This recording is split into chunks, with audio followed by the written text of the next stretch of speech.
नमस्कार बंधुरा जयास पजिटिव लाइफस्टाइले आपनादेर सबाइके स्वागत। बंधु आज के आमी एकटा पाका आमेर शरबतेर रेसिपि आपनादेर साथे शेयर करब। शरबतटा आमार रेडी, कि करे आमी एटा तैरि करलाम चलुन देखे नेওয়া যাক आजकेर रेसिपि पाका आमेर शरबत। तार आगे आमार चैनेले यदि कोनो बंधु नतुन हये थाकेन अवश्यई चैनेलटाके साबस्क्राइब करे नेওয়ার জন্য अनुरोध करछि। पुरानो बंधुदेरके असंख्य स्वागत एवं धन्यवाद जानिए चलुन देखे नेওয়া যাক आजकेर रेसिपि पाका आमेर शरबत। पाका आमेर शरबत आज के बानाबो এই জন্য দুটো আম নিয়ে নিয়েছি। পাকা আম দুটোকে ভালো করে ধুয়ে নিয়েছি। এখানে আমি হিমসাগর আম ইউজ করছি, আপনারা চাইলে অন্য আম দিয়েও পাকা আমের শরবতটা বানাতে পারেন। এই দেখুন আম নিয়ে নিয়েছি। আমগুলোকে আমি প্রথমে ছোট ছোট পিস করে টুকরো করে নেব। আমগুলোকে আমি এরকম টুকরো করে কেটে নিয়েছি। আর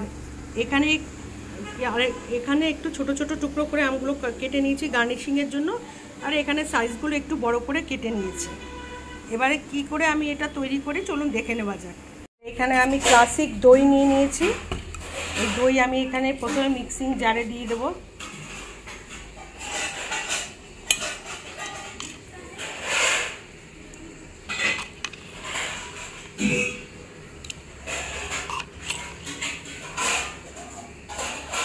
चार चामच दई दिए दिलाम।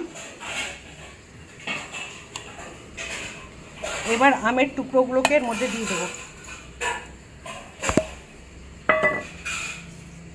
दिए देव चीनी। चीनीटा आपनारा आपनादेर स्वाद अनुसारे देবেন। আমি এখানে 2 চামচ চিনি দিয়ে দিলাম। অনেকে চিনি না দিয়েও করে, আপনারা চাইলে চিনিটা স্কিপ করতেও পারেন। আর দিয়ে দেব লবণ।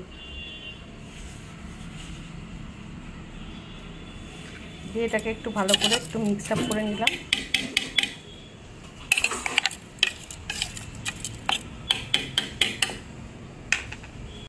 দিয়ে দেব আইস কিউব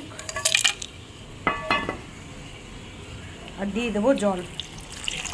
প্রথমে অল্প জল দিয়ে এটাকে গ্রাইন্ড করে নেব। বন্ধুরা দেখুন আমি গ্রাইন্ড করে নিয়েছি। কনসিস্টেন্সিটা দেখুন।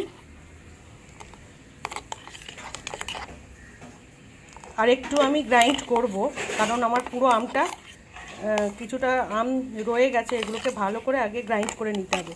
আমি এমনি দেখানোর জন্য কনসিস্টেন্সিটা দেখানোর জন্য একটু নামালাম। আমি আর জল দেব না, যদি লাগে পরে দেখছি সেটা। আবার আমি একটু গ্রাইন্ড করে নিচ্ছি। আমি এবার গ্রাইন্ড করলাম, গ্রাইন্ড করে আবার গ্রাইন্ড করলাম। দেখুন বন্ধুরা আর কোনো আমের লাম্প নেই, পুরো আমার আমটা পুরো গ্রাইন্ড হয়ে গেছে।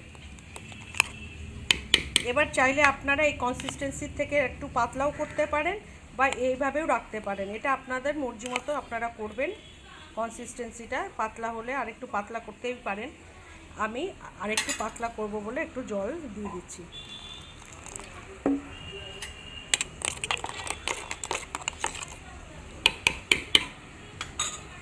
আমি এবার এটা গ্লাসের মধ্যে ঢেলে নিচ্ছি। দেখুন বন্ধুরা এই কনসিস্টেন্সিতেই রাখবেন। আমি এই কনসিস্টেন্সিতেই এটা ঢেলে দিলাম। দেখুন আমি কালারটা কি সুন্দর এসছে। আর এখানে আমি একটু দুটো আইস কিউব দিয়ে দিচ্ছি গার্নিশিংয়ের জন্য। আমি যে আরেকটু আম দিয়ে রেখেছিলাম কুচনো আম, এই কুচনো আমটা আমি এর উপর দিয়ে দিলাম। হয়ে গেল আমার পাকা আমের শরবত। কীভাবে আমি আরেকটা গ্লাসেও এটা ঢেলে নিচ্ছি। বরফ দিয়ে দিলাম, একটা বরফ দিয়ে দিলাম। আর গার্নিশিংয়ের জন্য আমি যে আম কেটে রেখেছিলাম সেই আমগুলো দিয়ে দিলাম। হয়ে গেল আমার পাকা আমের শরবতের রেসিপি।